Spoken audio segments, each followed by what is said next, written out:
السلام علیکم ورحمۃ اللہ وبرکاتہ۔ ان الحمد للہ نحمده ونستعینه ونستغفره ونعوذ باللہ من شرور انفسنا ومن سیئات اعمالنا من يهده الله فلا مضل له ومن يضلله فلا هادي له۔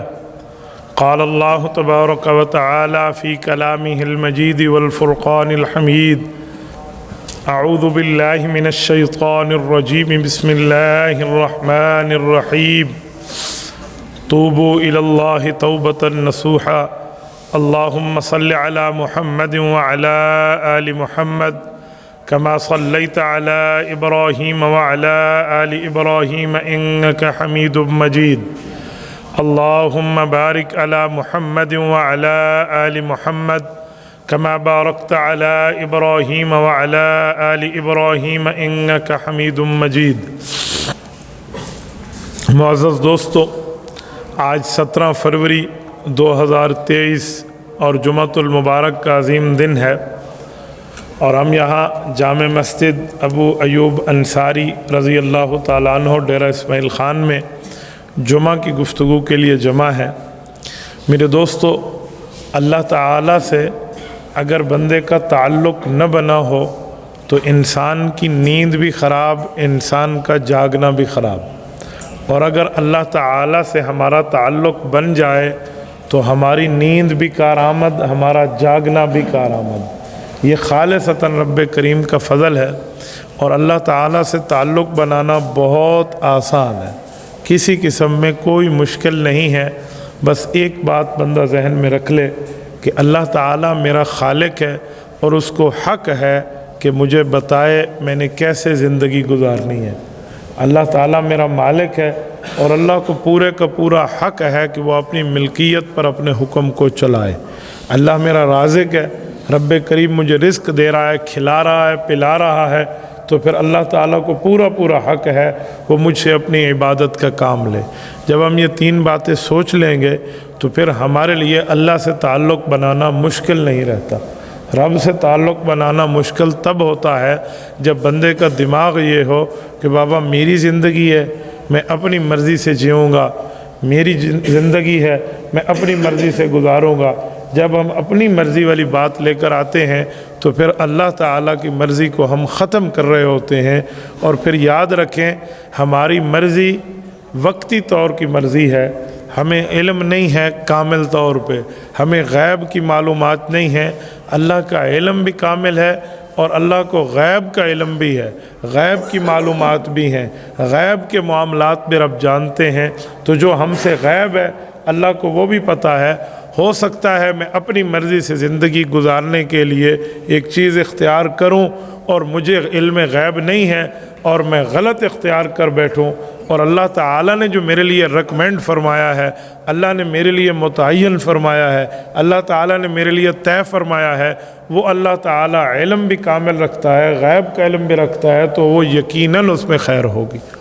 قرآن کریم اسی بات کو سمجھاتے ہوئے ہمیں ایک جملہ بتاتا ہے، فرمائے لوگوں، بعض چیزیں اللہ کی طرف سے تمہارے اوپر لازم کر دی جاتی ہیں لیکن تم اسے برا سمجھتے ہو سکتا ہے تمہارے لیے اچھا ہو۔ بعض چیزیں ایسی ہیں جو تمہارے اوپر لازم نہیں کی جاتی لیکن ہو سکتا ہے تم اسے اچھا سمجھو اور تمہارے لیے برا ہو۔ تو قرآن کریم نے ہمیں ایسی کئی چیزیں سمجھائی ہیں۔ مثلاً جہاد فی سبیل اللہ کے حکم کو دیکھیں تو رب کریم سورۃ نمبر 2 سورۃ البقرہ میں فرماتے ہیں: کتب علیکم القتال وَهُوَ كُرْهٌ لَكُمْ، تمہارے اوپر قتال لازم کر دیا گیا ہے لیکن تمہیں اچھا نہیں لگتا۔ پھر رب نے فرمایا وَعَسَىٰ أَن تَكْرَهُوا شَيْئًا وَهُوَ خَيْرٌ لَكُمْ، ہو سکتا ہے جس چیز کو تم ناپسند کر رہے ہو تمہارے لیے اللہ تعالیٰ کی نظر میں بہتر ہو۔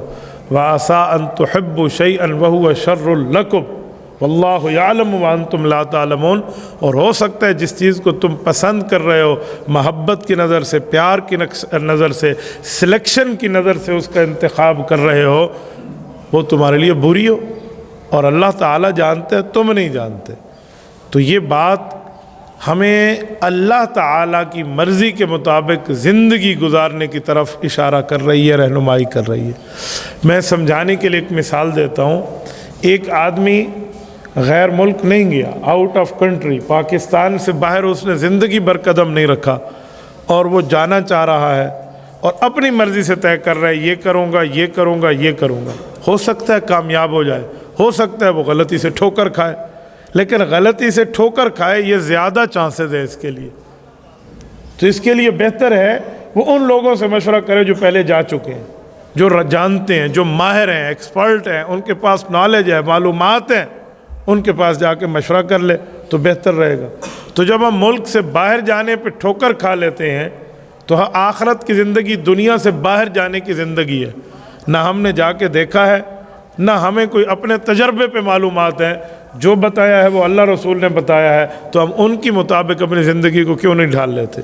تو بس اللہ سے بندہ تعلق مضبوط کر لے، رب کریم سے تعلق مضبوط ہو جائے نا، پھر اور کچھ بھی نہیں ہوتا۔ میں نے دیکھا ہے دنیا کی عدالتوں میں کسی پہ کنٹیمپٹ آف کورٹ، توہین عدالت کا دفعہ لگ جائے نا، تو کہتے ہیں جی میں عدالت سے غیر مشروط طور پہ معافی مانگتا ہوں اور میں اپنے آپ کو عدالت کی رحم و کرم پہ چھوڑتا ہوں، ہو سکتا ہے عدالت معاف کر دے۔ اجی عدالت کے ڈنڈے اور سوٹے کے ڈر سے بندہ غیر مشروط معافی مانگ کے اس کے رحم و کرم پہ خود کو چھوڑ دیتا ہے۔ تو سب سے بڑی عدالت تو اللہ تعالیٰ کی ہے، جہاں کوئی رشوت ہی نہیں چلتی، وہاں کے جج کو خریدا نہیں جا سکتا، وہاں کا وکیل جھوٹ نہیں بولتا، وہاں پر آپ پہ اوپر جرح غلط نہیں ہو سکتی، وہاں پر کوئی لفافہ نہیں بیٹھا ہوتا جو آپ کے ساتھ کوئی دو نمبری کے معاملات کرے۔ وہ تو سارا عدل پہ ہے، انصاف پہ ہے، برابری پہ ہے، مساوات پہ ہے آخرت کا معاملہ۔ تو ہم اللہ تعالیٰ کے رحم و کرم پہ خود کو کیوں نہیں چھوڑتے؟ اور میرے دوستو، پرامن زندگی گزارنے کا بہترین ماجبین دل نشین حسین اصول یہ ہے کہ خود کو اللہ کی مرضی پہ چھوڑ دو۔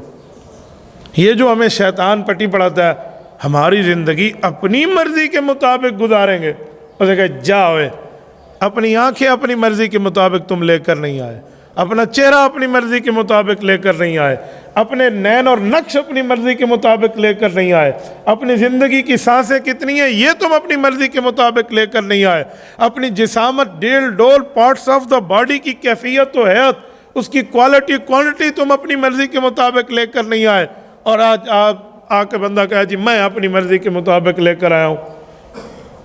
تو گھونگا ہوتا، تجھے رونا نہ آتا، تیری ماں کی چھاتیوں میں تو رب دودھ اتار دیتا ہے تیرے ایک رونے کی وجہ سے، تیری حیثیت تو روتا ہوا دنیا سے آیا اور ماں کے پیٹ سے نکل کے آیا۔ آج 4 لفظ جوانی کے مل گئے، 2 لفظ بولنے کے مل گئے، بندہ اتنا تگڑا ہو جائے خالق کے مقابلے میں کھڑا ہو جائے، میں اپنی مرضی گزاروں گا۔ بابا تیری مرضی کے مطابق تیرا جسم نہیں بنا، ہماری مرضی ہے ہم مرد بنے یا عورت بنے، ہماری مرضی ہے ہم کالے بنے یا سفید بنے، ہماری مرضی ہے ہم صحت مند بنے یا بیمار بنے، یہ تو اللہ تعالیٰ نے سب کچھ کیا ہے۔ تو جو اللہ نے پیدا کیا روح کو، جس اللہ نے پیدا کیا جسم کو، جس اللہ نے پیدا کیا انسان کی صحت کیفیت و حیات کو، اور ہمیں اسی ترتیب پر دنیا میں بھیجا، آج چند روزہ زندگی کے دن ہیں، یہ اللہ کی مرضی کے مطابق بندہ کیوں نہ گزارے؟ تو بس اللہ سے بندہ اپنا تعلق جوڑنے والا بننا۔ قرآن کریم کی ایک آیت پڑھنے لگا ہوں، اس آیت کی خاصیت یہ ہے کہ جس وقت بندہ اس آیت کا تلاوت کے انداز میں علماء سے اس کے مفہوم کو سمجھ کے غور کرنا شروع کرتا ہے، یقین مانے انسان کی زندگی بدلنا شروع ہو جاتی ہے۔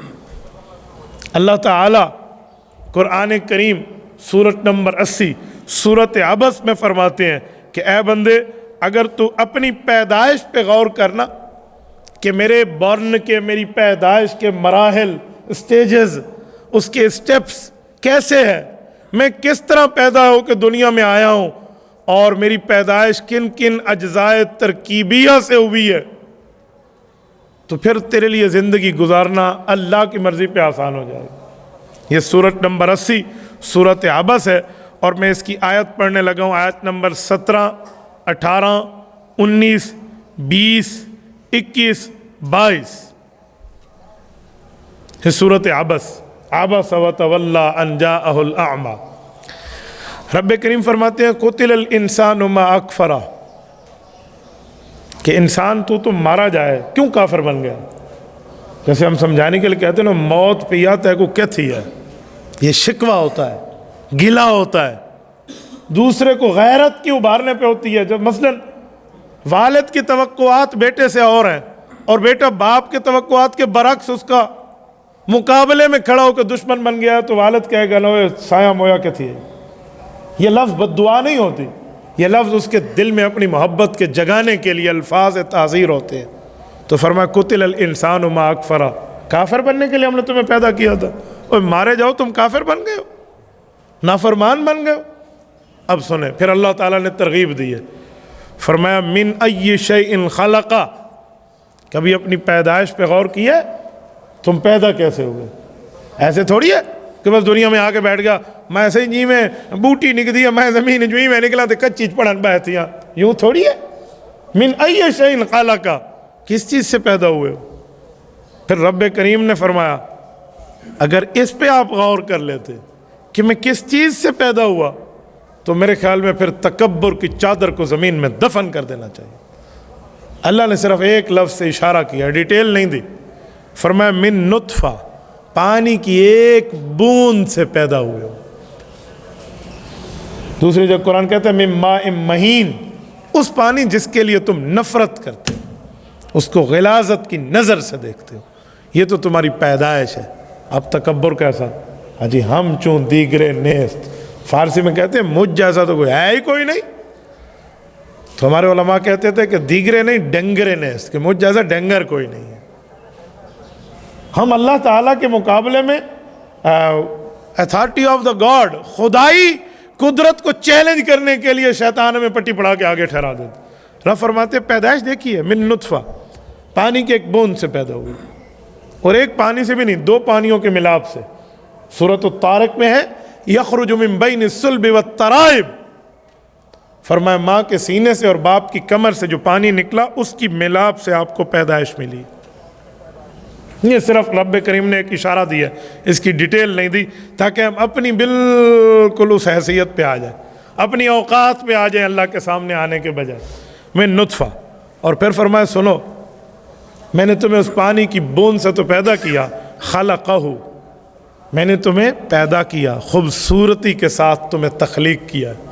کوئی کہہ سکتا ہے یہ ایک پانی کی بوند تھا ایک وقت؟ یہ شخص باپ کی ہڈیوں میں اور ماں کے سینے میں پانی کی شکل میں تھا؟ کوئی نہیں کہہ سکتا. فرمایا میری اس تخلیق پر جو میں نے خوبصورتی کی تصویر چڑھائی ہے اس پانی کے اوپر, آج تمہاری تعریفیں ہوتی ہیں دنیا میں. آج دنیا کہتی ہے واہ واہ, اس کو دیکھیں اللہ نے کیا حسن, کیا جوانی, کیا خوبصورتی, کیا جمال دیا. فرمایا یہ تو اللہ کی تعریف ہے جس نے اس پانی پر خوبصورتی کی تصویر دی ہے. خلقہ, آگے فقدر, اللہ نے تمہاری تقدیر بیان کر دی ہے. تمہاری پیدائش سے پہلے تمہارا معاملات لکھ دیا گیا ہے, تو تمہاری تقدیر میں تمہارا دخل نہیں ہے. تم اپنی تقدیر میں انٹرفیئر نہیں کر سکتے, تم اپنی تقدیر میں اپنی مداخلت نہیں کر سکتے. تو کسی اور کی تقدیر میں مداخلت کیا کرو گے؟ اجی میں کو اپنا کوئی نہیں پتا, میں نلکال کے تھیوڑا تو میں بیک کو آکھا بیٹھا تھا, نلکال ایویں تھی سی.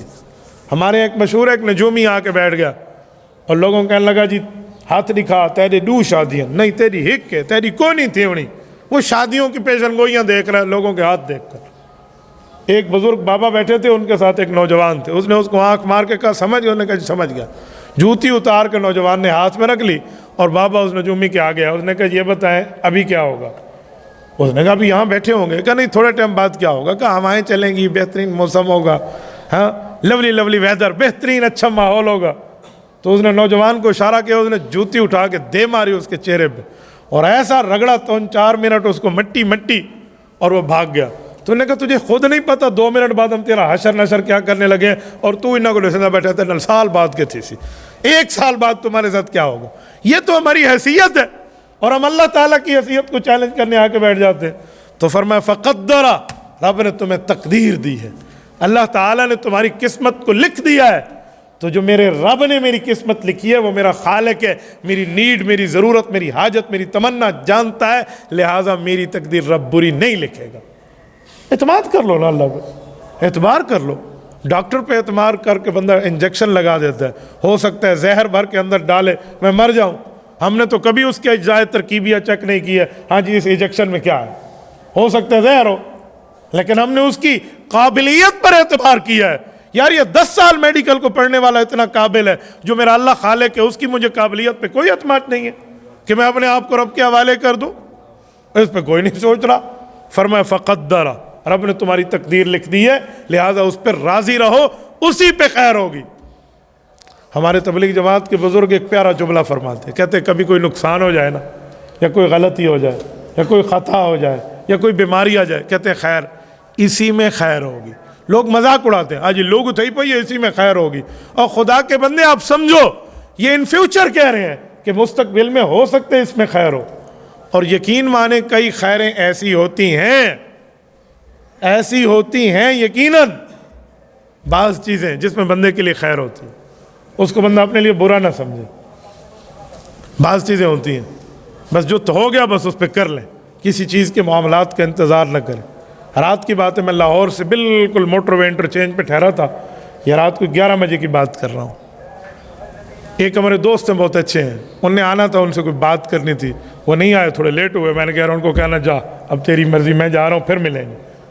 میں موٹر وے چڑھ کے آ گیا۔ موٹر وے اتنی شدید دھند تھی رات M2 پہ کہ سمجھ آ جاتا ہے بندے کو، اگر ہمارے پاس فوگ لائٹس نہ ہوتی تو شاید ہم چل نہ سکتے۔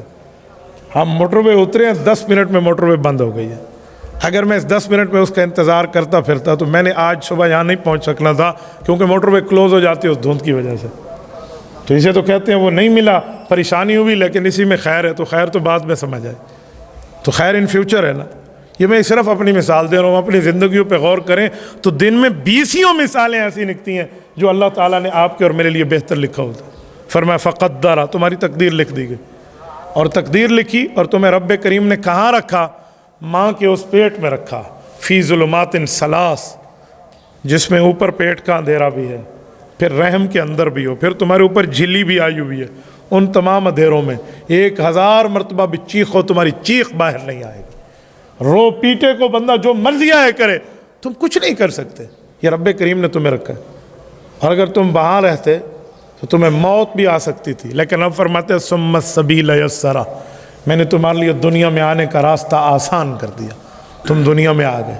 جب تم دنیا میں آئے اور تم دنیا میں رہے، اب تکبر تیری چادر بنتا ہے، کبریائی تیری حیثیت ہے۔ ڈیز آف دا مینسز ہوتے ہیں خاتون پہ، ایام مخصوصہ، جس میں جسم کی ایک بلیڈنگ کا حصہ بندہ کا نکل رہا ہوتا ہے، جس دنوں میں خاتون امید سے ہوتی ہے، پریگننٹ ہوتی ہے، حاملہ ہوتی ہے، بچہ اس کی پیٹ میں ہوتا ہے، وہ ترتیب بند ہو جاتی ہے، وہ بچے کی خوراک بنتا ہے۔ تو خوراک تو تیری یہ ہے، تو بول رہا ہے رب کریم کے سامنے، اللہ کے حکم پہ اعتراض کر رہا ہے، آج تک تم یہ کھا کے باہر آئے۔ یہ سمجھایا جا رہا ہے، یہ ہمیں غیرت دلائی جا رہی ہے، یہ ہم سے شکوہ کیا جا رہا ہے کہ تو اپنی پیدائش پہ تو غور کر، یہ تمہارے ساتھ کامن ایشو ہے، کسی ایک کے ساتھ نہیں ہے، یہ سب کے ساتھ ہے مخلوقات کے معاملات میں۔ تو تم یہ تھے، پھر دنیا میں تمہیں رب نے بھیجا، اور جب آ گئے پھر تم نے زندگی بھر ہمیشہ یہاں نہیں رہنا، لمیٹڈ ٹائم، آپ کے اوقات کی تحدید اور محدود کر دیا گیا، ان کو بتا دیا گیا جتنی سانسیں اس نے لینی ہے وہ گن کے ملک الموت فرشتے موت کے پروانے پہ لکھ دیا گیا، سن لے جب تک اس کی سانسوں کا نمبر پورا ہوگا اس کو تو نے اٹھا لینا ہے۔ جتنے پانی کے قطرے اس نے پینے وہ دنیا کے کسی سمندر میں کسی تہہ میں ہو لا کر تیرے پاس اللہ تعالیٰ رکھوا دے گا، جتنے گندم کے دانے کھانے وہ تیرے پاس پرووائڈ کر دیے جائیں گے، چاہے جیسے بھی رب کرے، وہ رب کا کام ہے۔ الا وان النفس لن تموت حتى تستكمل رزقا، رزق تیرا مکمل نہیں ہوگا، موت تمہیں نہیں آئے گی، یہ یاد رکھو، یہ طے کر دیا گیا، یہ سب کچھ ہو گیا۔ پھر تم نے ہمیشہ نہیں رہنا، ثم اماتہ، پھر ایک وقت آئے گا تمہیں اللہ تعالیٰ دنیا سے اٹھا لے گا، پھر کیا بنے گا؟ فاکبرہ، رب تمہیں قبر کی زندگی میں پہنچائے گا، پھر قبر کی زندگی یہ شروع ہو جائے گی۔ اب قبر کی زندگی کیا ہے؟ کیا یہ ابھی سے قیامت اور محشر، میدان محشر، جہنم کی زندگی شروع ہے، یا قبر کی زندگی کوئی اور ہے، اس سے الگ ہے آخرت کی زندگی سے؟ تو قبر کی زندگی سمجھنے کے لیے ماں کی پیٹ کی زندگی سمجھیں کہ ماں کے پیٹ کی زندگی کیا ہے۔ دنیا ہے تو دنیا میں تو ماں ہے، بچہ تو ماں کے اندر ہے، تو یہ بچہ دنیا میں ہے یا ماں کے پیٹ کے اندر ہے؟ کیا کریں گے؟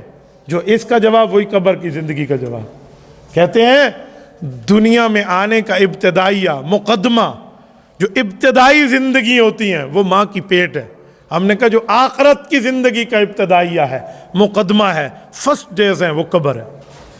تو یہ آخرت کی زندگی کا ابتدائیہ ہے۔ سمجھانے کے لیے میں آپ کو ایک مثال دیتا ہوں۔ اگر کوئی اچھا بندہ ہے تو پہلے اسے ویٹنگ ہال میں لے کر آتے ہیں، اس کے بعد اسے فلائٹ میں بٹھاتے ہیں۔ ویٹنگ ہال میں بیٹھا ہے، انتظار کا ہے، پھر اس کے بعد فلائٹ میں بیٹھ کے پہنچ گیا ہے مکہ مکرمہ، مدینہ طیبہ، ٹھیک ہے۔ کوئی برا ہے، پہلے جیل میں لاتے ہیں، نہیں، حوالات میں لاتے ہیں۔ حوالات میں بیٹھے ہیں، اس کی جو درگت بنانی ہے بنائی، اس کے بعد اصل جیل ہے۔ تو اگر بندہ نیکوکار ہے تو ویٹنگ ہال ہے قبر، آخرت جنت میں ہے۔ اور اگر بندہ برا ہے، یہ قبر اس کے لیے حوالات ہے، آخرت جیل ہے، اللہ محفوظ فرما۔ یہ قبر کی زندگی۔ فَأَمَاتَ ثُمَّ أَمَاتَهُ فَأَقْبَرَ، اور آگے فرمایا ثُمَّ إِذَا شَاءَ أَنشَرَ، میرے بندے نہ اپنی زندگی اپنی مرضی سے لے کر آیا، نہ اپنی موت اپنی مرضی سے لی، اور نہ قبر سے اٹھ سکتا ہے اپنی مرضی سے۔ جب رب چاہے گا تیری قبر کھلے گی، جب رب چاہے گا تو اٹھے گا، جب رب چاہے گا تیری آخرت کی زندگی میں تیری اس قبر کو کھول کے بلا لیا جائے گا۔ ثم، اس کے بعد، اذا، جس وقت، شاء، اللہ چاہے گا، انشرہ، تیری قبر کو کھول دیا جائے گا۔ اس میں بھی تیری کوئی مرضی، تیرا کوئی معاملہ نہیں چلے گا۔ ان آیات میں رب کریم نے ہمیں ہماری پیدائش پہ غور کرنے کی طرف بات کی ہے۔ اگر ہم اس پہ غور کر لیں تو تکبر کی چادر یوں ڈیزالو ہو جائے جیسے ڈیزالو ہونے کا حق ہے۔ ہم سے تکبر، ہم سے معاملات، ہماری مرضی، شیطان کی پٹیاں یوں ختم ہو کے رہ جائیں، شیطان نے جتنی گریں لگائی ہیں وہ کھل کے رہ جائیں، تب ہمارا اللہ سے تعلق بنے گا۔ جس وقت اللہ سے تعلق بنانا ہو، ذرا اپنی پیدائش پہ بندہ غور کر لے کہ میں کیا تھا، کیا ہوں، کیا ہوں گا۔ میرا پاسٹ، میرا پریزنٹ، میرا فیوچر، میرا ماضی، میرا حال، میرا استقبال، میرا مستقبل کیا بنے گا۔ اس پہ تھوڑا سا بندہ تنہائی میں 5 سے 10 منٹ غور کر لے، یقین مانے گناہوں کو یوں گٹھڑیوں میں پھینک کے آپ ایک طرف رکھ دیں۔ لیکن ہم اس پہ سوچتے نہیں ہیں، سوچتے نہیں۔ میرے ایک شاگرد ہیں، مجھ سے بیعت ہیں، باہر ملک میں ہیں، انہیں میں نے کہا ہوا ہے کہ مجھے بتایا کرو کبھی دل میں گناہ کا خیال پیدا ہو، کیونکہ مجھ سے بیعت ہے۔ تو میں نے کہا یہ بات بتاتا ہے، بندہ بتاتا ہے، میں سمجھائے دوں گا، میں نے تم سے نفرت نہیں کرنی۔ ماشاءاللہ گناہ کی زندگی کو چھوڑ کے آیا۔ ایک دن اس نے مجھے لکھا کہ استاد جی آج گناہ کرنے کو من کر رہا ہے۔ میں نے ڈاؤن لوڈ کیا، ایک میرے پاس تصویر تھی، وہ تصویر تھی بیڈ شیٹ کی، اور بیڈ شیٹ پر سانپ پرنٹ تھے، سانپ، سپنی، یہ ناگن، یہ چیزیں بیٹھی ہوئی تھی۔ وہ اس کی چادر بنی ہوئی تھی، ڈراؤنا قسم کا ایک بیڈ شیٹ تھا۔ میں نے اسے وہی بھیجا، میں نے کہا ذرا غور کرو، 5 منٹ اس پہ سو سکتے ہو؟ کہتے سو تو سکتا ہوں لیکن ڈرتا رہوں گا، ہے تو نکلی کہیں اصلی نہ ہو۔ میں نے کہا اس نکلی پہ سوتے ہوئے بندے کو ڈر لگتا ہے، قبر میں حدیث پاک میں 70,000 اصلی ہوں گے، کر لے بندہ گناہ۔ کہتے استاد جی میری طبیعت ٹھیک ہو گئی۔ گناہ کا خیال دل سے جاتا۔ گناہ صرف اتنی چیز کا نام ہے، اس کے سامنے ہتھیار نہ ڈالیں۔ جب شیطان دل میں گناہ کا خیال ڈالے نا، اور آپ نے اس کی بات مان لی، اگلی دفعہ وہ آپ کو اس سے ڈبل گناہ کروائے گا، ٹرپل درجے کا گناہ کروائے گا۔ اور پہلی دفعہ آپ نے بند باندھا نا اس کے سامنے کہ جاؤ میں تیری 5 منٹ کی لذت کے لیے اپنی آخرت کیا ہمیشہ ہمیشہ کی زندگی داؤ پہ لگا دوں، یہ مجھ سے نہیں ہو سکتا۔ جیسے آج کل کوئی کہے 10 روپے دے دو تمہیں اس کے بدلے میں 1 روپے ملیں گے، لوگ کہیں گے جی میں 10 روپے ضائع کرا۔ لاکھوں کی بات تو چھوڑو، 1 روپے کا لوگ نقصان برداشت اپنا نہیں کرتے، میں گھاٹے کا سودا نہیں کرتا، تو اسے بھی کہو نا میں اس 5 منٹ کے لذت کے لیے آخرت کی زندگی داؤ پہ لگاؤں، بابا میں نے گھاٹے کا سودا نہیں کرنا۔ اور شیطان پھر آپ سے توبہ کرے گا۔ میں ایسے ایسے اولیاء اللہ کو اس وقت اس دھرتی پہ زندہ سلامت ہے انہیں جانتا ہوں، جن کی عبادات کی وجہ سے شیطان اتنا پریشان تھا کہ ان پر شیطان ابلیس نے خود جادو کی تعویذ لکھے ہیں۔ ایسا اللہ والا اس دھرتی پر ہے، اگر مجھے ان کی طرف سے اجازت ہوتی تو میں نام لے لیتا۔ فرمایا اس پہ جادو ابلیس لعین نے خود لکھا ہے، لیکن اس نے اللہ کے فضل سے روزانہ کی بنیاد پہ احادیث پاک پڑھنی اور ترتیب اور وظائف تھے، وہ چل نہ سکا جادو۔ عام جادوگروں کو کسی پہ چل جاتا ہے، شیطان جیسے جادوگر کی طاقت رب کریم کے فضل، رسول کریم کی دعاؤں سے وہ نتائج حاصل نہ کر سکا جو وہ چاہتا تھا۔ اثر تو کچھ نہ کچھ آ جاتا ہے جادو کا، لیکن جو نتائج وہ چاہتا تھا نا وہ اسے حاصل نہ ہو سکے۔ ابلیس لعین جس کا آدم علیہ السلام کے سامنا ہوا اور اس نے کہا جی میں سجدہ نہیں کرتا، تو اللہ تعالیٰ نے امت محمدیہ میں ایسے ایسے فرد رسالت مآب علیہ الصلوۃ والسلام کی امت میں دی ہے، تو شرط بندہ ایک دفعہ مضبوط ہو جائے، ایک دفعہ مضبوط ہو کہ پھر بندہ بات کرے پھر دیکھیں۔ تبھی تو کہتے ہیں گھر میں نفل پڑھو، گھر میں سنتیں پڑھو، گھر میں وطر پڑھو، گھر میں تلاوت کرو، گھر میں وظائف پڑھو۔ کیوں؟ اس کا فائدہ ہے جو گھر میں شیاطین اور جنات رہتے ہیں نا، وہ ڈرنا شروع ہو جاتے ہیں اس نمازی سے جو گھر میں سنتیں پڑھتا ہے، جو گھر میں نوافل پڑھتے ہیں اس سے ڈرتے ہیں، کنی مارو بابا اندھا اللہ نال تعلق ہے، جن ای میں پوچھڑ پا کے بج جائیں بجن دا حق ہوئے۔ ہم گھروں میں نہ وظیفے پڑھتے ہیں، نہ عبادت کرتے ہیں، نہ تلاوت کرتے ہیں، نہ نوافل پڑھتے ہیں، فرض مسجد میں ہے نا، باقی تو ہم گھر میں کر سکتے ہیں۔ آپ 1 مہینہ کر کے دیکھو آپ کے گھر میں سکون نہ ہو جائے۔ 2 نمبر عاملوں کے پاس لوگ جا جا کے ان کی منتیں کر کے طویل رہو چسائیں، وہ ان کے اوپر لڑا رہے ہیں، جھوٹ بول رہے ہیں۔ ہو سکتا ہے کچھ اچھے بھی ہوں، لیکن میں نے اکثریت شاپ کیپرز دیکھے، اکثریت ان میں دکاندار ہیں جو دوسرے کی جیب پہ نظر رکھ کے بیٹھے ہیں، تو ان کی دکانیں بند ہو جائیں اس وقت جب آپ اپنی یہی ترتیبیں رکھیں جو ہمیں اللہ رسول نے بتائی۔ میں نہیں سمجھتا کہ جن میں جرت ہو کہ وہ مسلمان نمازی کے سامنے آ سکے۔ مسلمان ہو، نمازی ہو، اللہ رسول والا ہو، تگڑا بندہ ہو، اللہ کا حق نہ کھاتا ہو، جن کی ماں نے وہ بچہ ہی پیدا نہیں کیا جو اس کے سامنے آ سکے، یہ کوئی بات ہے؟ اور ایسا جنہ کلی میں یرکے تے ٹر کے بیٹھے ہوندے ہیں جو بس جو کیا حال ہے، اس کی وجہ ہم خواہ سے ڈرے ہوئے ہیں۔ اعوذ باللہ من الشیطان الرجیم، جن کو ایسا چھرا لگتا ہے جیسے لگنے کا حق ہو۔ لا حول ولا قوت الا باللہ العلی العظیم، یہ ایسا لفظ ہے جن کے لیے تلوار ہے۔ یہ لفظ تو آپ پڑھ کے دیکھیں۔ آیت الکرسی تو بہت بڑی چیز ہے، بہت بڑی ہے۔ آیت الکرسی اس سے حاوی چیز ہے۔ لا حول ولا قوت الا باللہ پہ جن ایسے بھاگتا ہے جیسے بھاگنے کا حق ہو، شیطان دوڑ جاتے ہیں۔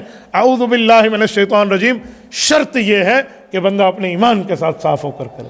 تو یہ تب ہے جب اللہ سے تعلق جوڑے گا، اور اللہ سے تعلق کب؟ جب اپنی پیدائش پہ غور کریں گے، اپنی مرضی رب کے حوالے کریں گے۔ تو ہماری مرضی کچھ نہیں ہے، اللہ کی مرضی سب کچھ ہے۔ اللہ ہمارے علاوہ، اللہ ہمارے بغیر سب کچھ کر سکتا ہے، ہم اللہ کے بغیر کچھ بھی نہیں کر سکتے۔ بس یہ ہمارا ایمان اور عقیدہ اور نظریہ ہو جائے نا دل میں، گناہ بھی ختم ہو جائے اور خطا بھی ختم ہو۔ اللہ تعالیٰ آپ کو ہمیں صراط مستقیم عطا فرمائے۔ اقول قولی ھذا واستغفر اللہ وآخر دعوانا ان الحمد للہ رب العالمین۔